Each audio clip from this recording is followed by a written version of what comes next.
C'est Bourdin Direct, Magnien président. Charles Magnien nous débusquons les coups de com', les coups bas, les coups fourrés de la campagne. Nous commençons avec le discours de politique générale de Bernard Cazeneuve. Et on va être honnête, il n'y avait pas énormément d'enjeux. Bernard Cazeneuve ne sera à Matignon que pour 5 mois.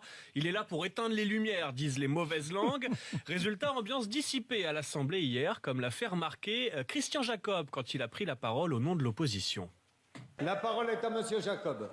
Merci, Monsieur le Président. Dès que Monsieur le Premier ministre aura terminé de lire ses textos, on pourra continuer. Oui, Bernard Cazeneuve était plus intéressé par les textos de félicitations que par le discours de Christian Jacob, mais tort partagé, puisqu'à droite, on a aussi vu François Fillon pianoter sur son téléphone et même dédicacer son dernier livre pendant que Bernard Cazeneuve s'exprimait. Bien, Manuel Valls qui réunissait ses soutiens hier soir. De quoi redonner le sourire aux candidats qui adorent les expressions. Il nous a parlé ces dernières semaines de renverser la table, de casser la baraque. Nouvelle expression hier soir. J'irai dans les débats avec la volonté de convaincre. Vous allez voir, ça va décoiffer.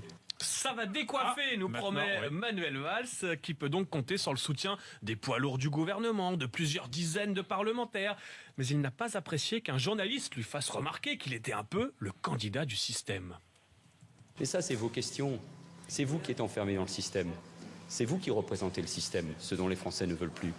Et voilà, encore un candidat hors système. Allez, dites-moi, où en est-on du fameux programme de François Fillon en matière de santé? Rien n'a bougé, Jean-Jacques. Pas de reculade ou de renoncement, comme vous l'a assuré son porte-parole Jérôme Chartier hier matin sur RMC. Mais non, c'est pas du renoncement. François Fillon n'a pas varié d'un cil. Il n'a pas varié d'un cil. Il a fait encore mieux que ça. Hier après-midi, la fameuse phrase polémique a tout simplement disparu de son site internet de campagne. Plus question de dérembourser les maladies les moins graves. Ni vu ni connu. Une clarification, comme on dit en politique. Vous avez des nouvelles d'Alain Juppé? Oui, de retour à Bordeaux pour son premier conseil municipal depuis sa défaite à la primaire.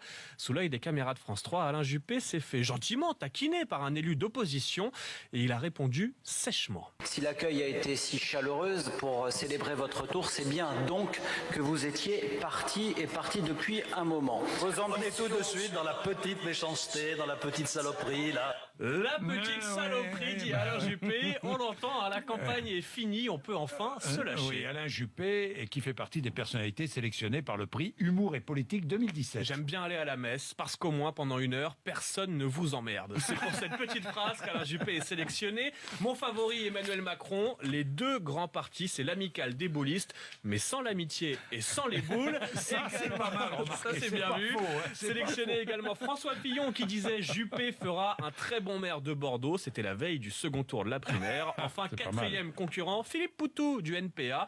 Hollande est satisfait de son bilan. C'est pour cela qu'il le dépose. Ah, ça, c'est pas mal non plus. Il y a de la concurrence cette année, Il y a de la concurrence. 8h27, Jean-Pierre Raffarin avec nous dans un instant. Quelle place pour les écrans dans l'enseignement? Quelle place